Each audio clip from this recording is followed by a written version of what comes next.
Hello students, you are most welcome to the civics class of Achievers Point study channel. Today we are going to start the chapter number 7 of our civics books, Democratic Politics part 2. In this chapter we will discuss about some results and consequences about democracy. Outcomes means results and consequences.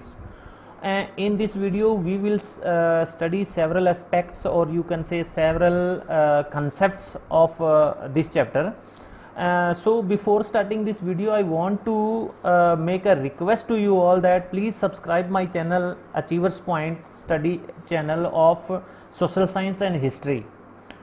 Students who has already subscribed, please press the bell icon so that you can get the instant notification whenever any video is uploaded on this channel, and you can see it and clear your doubts, etc., etc. So students, now we are going to start this chapter, outcomes of democracy. So outcomes, as I have already told you, outcome means results. Outcomes of democracy, ये concept किस type का है कि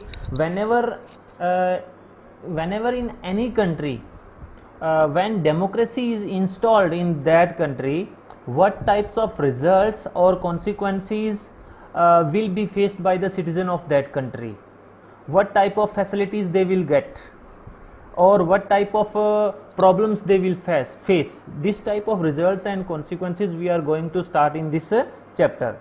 So I want to discuss you that I want to tell you that in class 9 in our civics we have already discussed about the democracy, what is democracy and what are the features of democracies. In that chapter we have studied that democracy was better than the other form of the government. उसमें हमने ये पढ़ा था कि democracy जो है other form of government जितनी भी है, वेदर दैट इज मोनार्की और whether that is dictatorship, in all these form of form of government, democracy is better from all. ठीक है. There were some reason behind it. What were those reasons? Number 1, it promotes equality among citizens. Means to say that democracy is a form of government that promotes the equality between its citizens. Means to say that all citizens are equal in the eyes of constitution or law. How you can say? See, there is democracy in our country, and suppose there is a rich man like Anil Ambani, and there is a poor beggar. There is a lot of difference between the economic condition of these both people, both citizens, but in political arena or in politics they have equal rights. Anil Ambani have one vote to cast in election, and that beggar have also one vote to cast in election. So politically they are equal, whether one person is the richest person of India and the second is the poorest person of India. So it promotes the equality among citizens. Second was it enhances the dignity of the individuals. ठीक है कि ये individual कोई भी व्यक्ति है, individual कोई भी पर्सन जो है, उसकी डिग्निटी, उसके मान सम्मान को जो है वो इनहांस करता है, इंक्रीज करता है, बढ़ाता है. कैसे? Same example we can take here. ठीक है. Whenever the beggar will cast his vote, he will feel that he is equal to all, whether he hasn't anything in his personal life, but still he is equal to all. So it will make him feel proud. So it enhances his dignity. And the third one is it improves the quality of decision making. How democracy improves the quality of decision making? Democracy is an idea in which all decisions are taken by proper deliberation or negotiations, etc., etc. And whenever any decision is taken through this procedure, that decision will be good. So that decision will be good and obviously its quality will be better. So democracy improves the quality of decision making. Next is it provide a method to resolve conflict. ठीक है, democracy is a form of government in which their law provide a method to resolve the conflict. Whether there is any conflict between the two citizens, there is a proper law process for this. There is a proper law process for this. There is judiciary, there is police service, etc., etc. By this method, this conflict will be resolved. So democracy provides a method to resolve a conflict. Next is it allows room to correct mistake. Means to say that democracy gives a chance to correct our mistakes. Means to say that whenever for example if any government has made any law in the legislature and after implementing that law government feels that there are some mistakes and there are some lackages, we should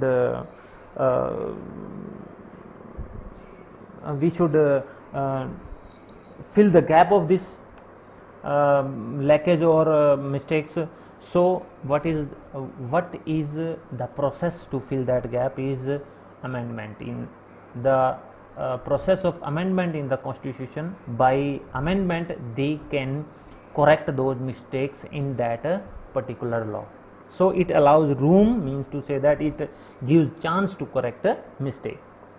ठीक है, और whenever we talk with people about the democracy, most of the people always favor democracy against the other form of governments like monarchy and dictatorship. ठीक है, कि जब भी हम लोगों से बात करते हैं तो जो भी इंसान है वो एक राज व्यवस्था और जो तानाशाही है उसकी बजाय जो लोकतंत्र है उसको हमेशा सपोर्ट करते हैं. ठीक है, लेकिन हो सकता है कि बहुत से लोग जो है वास्तव के अंदर जब डेमोक्रेसी प्रैक्टिस के अंदर यूज होती है, प्रैक्टिस के अंदर डेमोक्रेसी जो है वो इंस्टॉल की जाती है, तो हो सकता है कि वो लोग उनसे सेटिस्फाई ना हो. सो आज के समय के अंदर हम पूरे वर्ल्ड के अंदर हम देखेंगे कि there are hundreds of countries है. ठीक है, कि सैकड़ों कंट्रीज है वो अपने आप को एक डेमोक्रेटिक कंट्री क्लेम करते हैं और उनके देश के अंदर कुछ हद तक डेमोक्रेटिक पॉलिटिक्स जो है वो प्रैक्टिस की जाती है. तो वो डेमोक्रेटिक पॉलिटिक्स किस तरह से प्रैक्टिस करते हैं कि इन देशों के पास उनका जो है these countries have their formal constitution. ठीक है, कि किसी भी देश को डेमोक्रेटिक कंट्री होने के लिए उनके पास क्या होना चाहिए, कॉन्स्टिट्यूशन होना चाहिए. तो इन सैकड़ों देशों के पास अपना अपना कॉन्स्टिट्यूशन है. They hold elections to show themself democratic country. they hold regular elections in their country. Next they have formal this point is repeated. They guarantee rights of citizen. ठीक है, कि इसके अलावा वो अपने सिटीजन्स को सिटीजन राइट्स की guarantee देते हैं कि हमारे देश के अंदर सभी सिटीजन्स को जो है उनके सिविल राइट्स जो है वो प्रोवाइड किए गए हैं. इनके बेस पर वो अपने आप को एक डेमोक्रेटिक कंट्री क्लेम करते हैं और कहते हैं कि हम डेमोक्रेटिक पॉलिटिक्स जो है फॉलो करते हैं. लेकिन ये सारे हंड्रेड्स ऑफ डेमोक्रेसी जो है वो एक दूसरे से डिफरेंट हैं. कैसे? On the base of social situation, on the base of their economic development, on the base of their culture. So achievements of these democracies will be different simply क्योंकि हर एक डेमोक्रेसी के अंदर उनकी जो सोशल सिचुएशन है वो different है, economic development जो उन्होंने गेन की है वो डिफरेंट है, उनका कल्चर डिफरेंट है. तो ऑब्वियसली ये डेमोक्रेसी जो अचीव करेगी उसके अंदर भी डिफरेंस मिलेगा. सिंपल. ठीक है, नेक्स्ट हम डिस्कस करेंगे कि अगर जब डेमोक्रेसी किसी भी देश के अंदर इंस्टॉल होती है, प्रैक्टिस के अंदर डेमोक्रेसी जो है वो लागू होती है और लोगों की कुछ उम्मीदें अगर पूरी नहीं होती है, सम एक्सपेक्टेशंस अगर उनकी पूरी नहीं होती है, तो वो क्या करेंगे, आइडिया ऑफ डेमोक्रेसी को ही ब्लेम करने लग जाएंगे कि क्या है ये, क्या डेमोक्रेसी है, ये ऐसे नहीं करते, वैसे नहीं करते, सरकार ये नहीं प्रोवाइड कर रही है. ठीक है, लेकिन उस समय लोगों को ये ध्यान रखना चाहिए, अपने माइंड के अंदर ये बात उनके होने चाहिए कि डेमोक्रेसी तो केवल फॉर्म ऑफ गवर्नमेंट है, ये तो एक सरकार का एक रूप है केवल, ठीक है। और ये डेमोक्रेसी केवल कुछ चीज़ों को अचीव करने के लिए हमें सिर्फ सिचुएशन प्रोवाइड कर सकती है, ठीक है। सिटीजन्स को उन सिचुएशन की एडवांटेज लेनी है, उनका लाभ उठाना है और अपने गोल्स को अचीव करना है, ठीक है। जैसे हमारे देश के अंदर एजुकेशन की प्रॉब्लम है तो गवर्नमेंट क्या करेगी, सिचुएशन प्रोवाइड करेगी। गवर्नमेंट ने स्कूल खोले हैं, गवर्नमेंट ने टीचर्स प्रोवाइड किए हैं, लेकिन उन स्कूल के अंदर जाकर पढ़ना तो बच्चों को ही पड़ेगा। गवर्नमेंट थोड़ी ना डायरेक्टली बिना पढ़े ही आपको सर्टिफिकेट दे सकती है, ठीक है। अब हम पढ़ेंगे जो आउटकम्स हैं उनके बारे में। तो सबसे पहला आउटकम जो डेमोक्रेसी का आता है वो आ जाता है कि accountable, responsive and legitimate government, कि एक डेमोक्रेटिक गवर्नमेंट किस तरह से लोगों के प्रति अकाउंटेबल होती है, कैसे उनकी नीड्स और एक्सपेक्टेशन के प्रति रिस्पॉन्सिव होती है और कैसे वो एक लेजिटिमेट गवर्नमेंट है, वो सब हम इसके अंदर पढ़ने जा रहे हैं। सबसे पहले हम पढ़ेंगे कि डेमोक्रेसी एक अकाउंटेबल गवर्नमेंट को प्रोड्यूस करती है। क्यों करती है, वो अकाउंटेबल क्यों कहलाती है, क्योंकि ये लोगों के प्रति क्या होती है, आंसरेबल होती है, ठीक है। यानी लोग सरकार से सवाल पूछ सकते हैं, ठीक है, कि ये एक ऐसी फॉर्म ऑफ गवर्नमेंट है जिसमें लोगों को अपने रूलर्स को चुनने का अधिकार होता है, यानी by voting, by election we choose our rulers, ठीक है। और इसके साथ साथ उन लोगों का अपने रूलर्स के ऊपर कंट्रोल भी होता है, ठीक है। अब कहोगे सर रूलर्स के ऊपर लोगों का कैसे कंट्रोल हो सकता है, तो आगे देखिए। आगे क्या होता है कि जो इलेक्टेड रिप्रेजेंटेटिव्स होते हैं, जैसे हमने एमएलए चुने अपने स्टेट के अंदर या अपने देश के अंदर एमपीज चुने, वो क्या करेंगे, सब मिलकर सरकार बनाएंगे, ठीक है। सरकार बनने के बाद लोगों के वेलफेयर के लिए अलग अलग पॉलिसीज बनाएंगे और देश के एडमिनिस्ट्रेशन को या स्टेट के एडमिनिस्ट्रेशन को वो चलाएंगे, ठीक है। और अगर ये representative whether he is MLA और whether he is an MP, ठीक है, if they do not work according the wishes of people, then the people have the right to change them at the time of next election, ठीक है। तो अगर वो लोगों की इच्छा के अनुसार काम नहीं करेंगे तो अगले इलेक्शन के अंदर लोग उनको बदल देंगे, यानी इलेक्शन में हरा देंगे। कहने का मतलब उनके पास जो एमएलएज और एमपीज, इलेक्टेड एमपीज एमएलएज होते हैं, उनको ये डर होता है कि कहीं अगर हम काम नहीं करेंगे तो नेक्स्ट इलेक्शन में ये हमें वोट नहीं देंगे और हम इलेक्शन हार जाएंगे और पावर में नहीं रहेंगे, ठीक है। इस तरह से गवर्नमेंट जो है, लोगों के द्वारा जो गवर्नमेंट इलेक्ट की जाती है, वो उनके प्रति अकाउंटेबल यानी आंसरेबल होती है, ओके। नेक्स्ट डेमोक्रेसी जो है वो एक गवर्नमेंट प्रोड्यूस करती है जो लोगों की नीड्स और एक्सपेक्टेशन के प्रति रिस्पॉन्सिव होती है, ठीक है। कि जैसी हमारी नीड्स और एक्सपेक्टेशन होती है, गवर्नमेंट कोशिश करती है कि वैसा रिस्पॉन्ड किया जाए, वैसी कुछ ना कुछ फैसिलिटी, कुछ जो भी चीज़ें, जो डिमांड है, जो एक्सपेक्टेशन है, उनको पूरा किया जाए, ठीक है।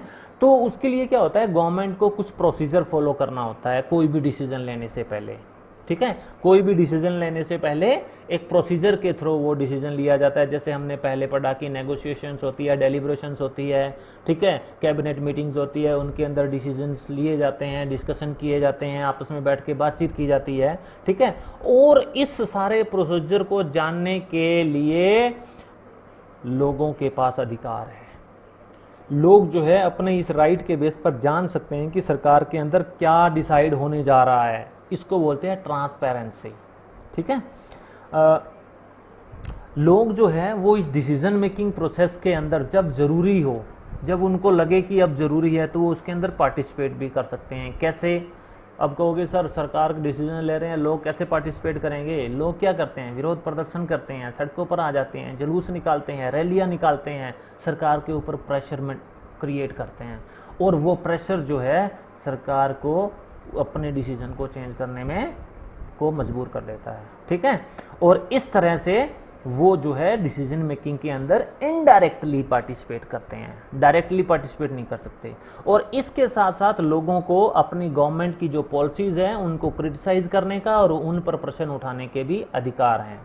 इन दिस वे ये भी कहा जा सकता है कि कोई भी डिसीजन लेने से पहले गवर्नमेंट को ये माइंड में रखना होता है कि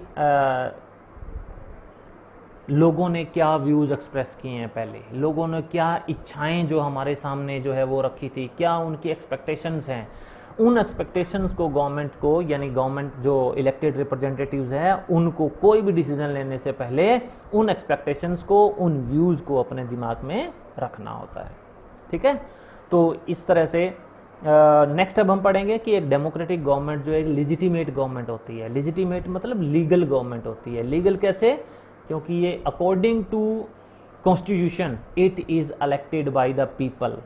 ठीक है, और देश के कॉन्स्टिट्यूशन के नॉर्म्स के अकॉर्डिंग ये सरकार जो है वो फॉर्म हुई है, बनी है।